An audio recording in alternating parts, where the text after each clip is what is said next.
I'm going to upset probably a lot of SNP supporters, but look, guys, this is something that is going on right now in your party. And if you cannot look at the SNP right now and say, yes, our party is in a mess,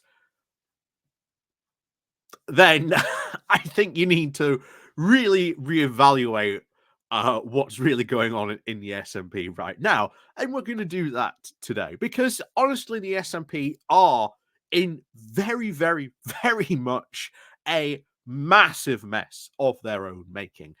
And it's really difficult to think how they got to this in the first place, because for the longest time the SNP would project a air of we are somehow better than the Westminster rabble, that we are above this politicking game, we're just getting on with the business of running Scotland. However, that was always very, very skin deep. If you want to look at something that the SNP have really had bad times over, education policy has been certainly something that has been a colossal disaster, and they have been fully in charge of that. Look at the benefit reforms that they tried recently as well. This, instead of making the benefit system run better, has only just increased the cost of running the benefit system in Scotland. Look at the election post, when Nicola Sturgeon stepped down. They came this close to electing a religious fundamentalist. And there was a lot of stuff saying that, she could have won if the contest had been held earlier or even later sometimes. So the SNP really, really is in a very, very bad state right now. And I would say this, if I was a SNP member, I would be absolutely furious with all the stuff that is going on within the party right now, because none of it looks good.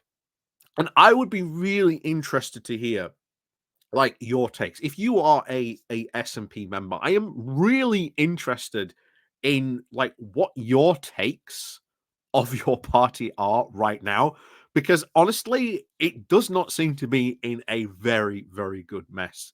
Well, a very, very, very good time at all for the SNP at the moment. But we're going to be going into some of the stuff that is going on and some of the stuff that is going to have very, very big implications going forward for them. And certainly going into a year for a general election as well. It's not the best of things to be going into a general election with, but we'll be getting onto those in just a moment. But before we do get on to that, please do remember to click on the like, share, and subscribe button. And of course, down below, there are links to my Patreon page, the One Off Nation link called Buy Me Coffee, where you can, buy me coffee. And of course, as always, thank you very much to all those people who do help and support the channel that way. And of course, as always, we'll see you all. Thank you very much to all those people who do enjoy the channel. I'm signing off before we've begun. But let's get on into this. And the first one right now I think we have to talk about is Operation Branchform. I talked about this a fair few years ago, and I was having people who were up from Scotland, although again you can't really tell, saying that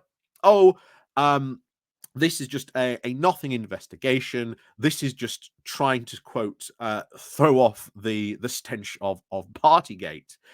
But no, Operation Branchforth has found that actually there was a lot of stuff going on within the SNP, especially when it came to the money matters. And there was a lot of money missing. The big questions about what happened to the battle bus. Why did it end up belonging to Nicola Sturgeon's grandparents?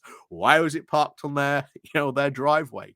And it just goes on and on and on. There's all these questions that this investigation has been ongoing. And it is a very, very much an in-depth investigation. It's been going on for well over just about 3 years now at this point. And of course, very, very recently, we had this news that Peter Morrow, this is Nicola Sturgeon's husband, has been, charged in this investigation, in this finance investigation. He's been charged. Now, other than that,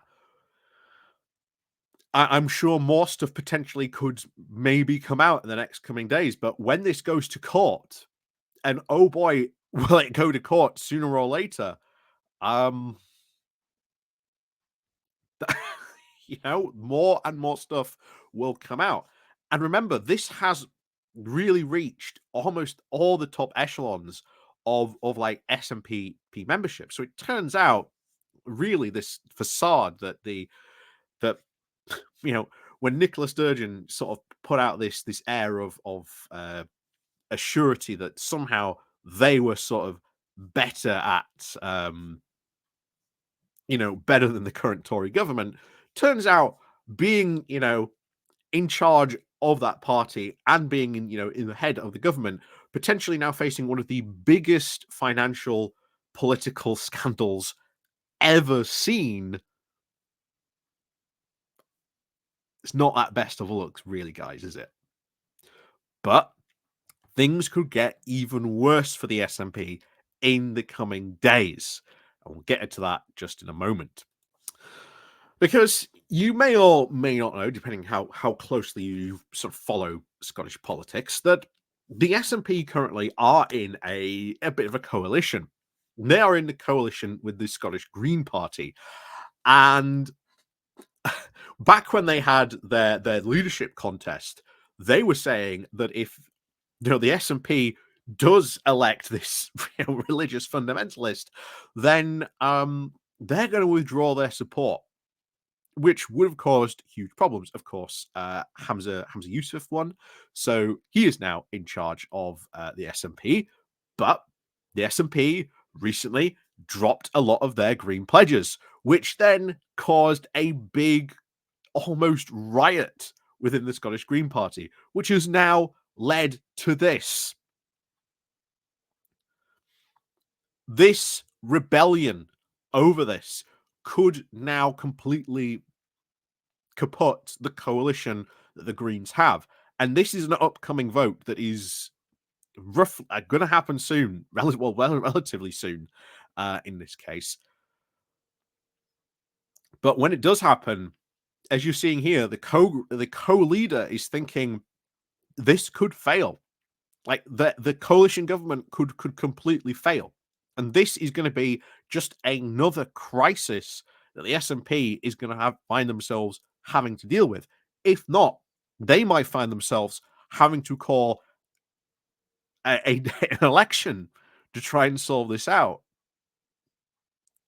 So, honestly, the Greens at the moment, well, the SNP at the moment, really, really not having a very, very good time at all when it comes to sort of all these things. But like I say, it's I suppose it's a mess really of their own making, because none of these things that they've happened have been an external pressure that has caused them to do this. They've all seemed to be, all their big problems right now have coming right from the heart of their own party. People who were top level leaders in some cases of the like I say, the Operation Branchform and etc. what's going on there, the dropping of their green pledges.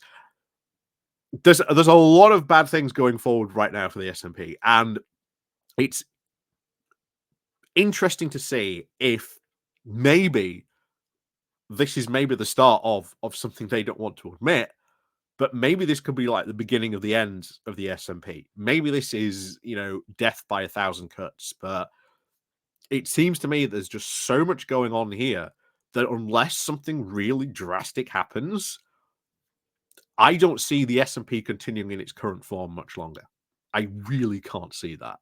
But hey, let me know what you think down below in the comments. And of course, as always, we'll see you all next time.